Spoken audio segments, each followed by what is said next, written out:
మెల్లిగా కలుపుకోవాలి. స్మూత్గా కొన్ని పాలు పోసుకుంటూ కలుపుకోవాలి. మంచిగా రౌండ్స్ చేసుకోవాలి. ఎంత నీట్గా రౌండ్స్ చేసుకొని నెక్స్ట్ డీప్ ఫ్రై చేసుకోవడమే.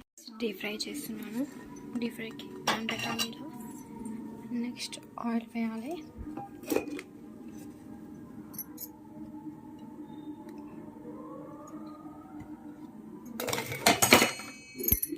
ఫ్రెండ్స్, ఇలా ఇప్పుడు గులాబ్ జామున్ ఇలా వేసుకోవాలి.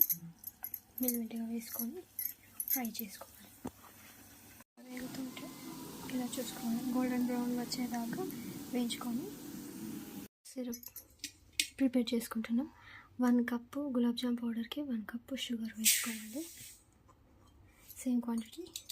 వాటర్ వచ్చేసి 2 కప్స్ వేసుకోవాలి.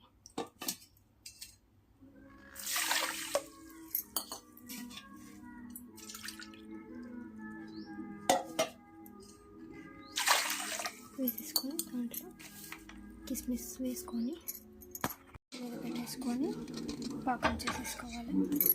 ఇలా కలుపుతూ ఉండాలి. ఇది నార్మల్గా పాకం వస్తే సరిపోతుంది. అలా తీగ పాకం ఏం లేదు.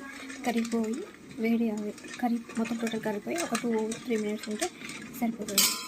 అలాగానే స్టవ్ ఆఫ్ చేసి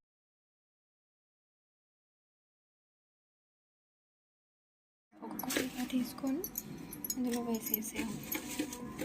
డిప్ చేసేసేయాలి. అన్నీ వేసేసేయాలి.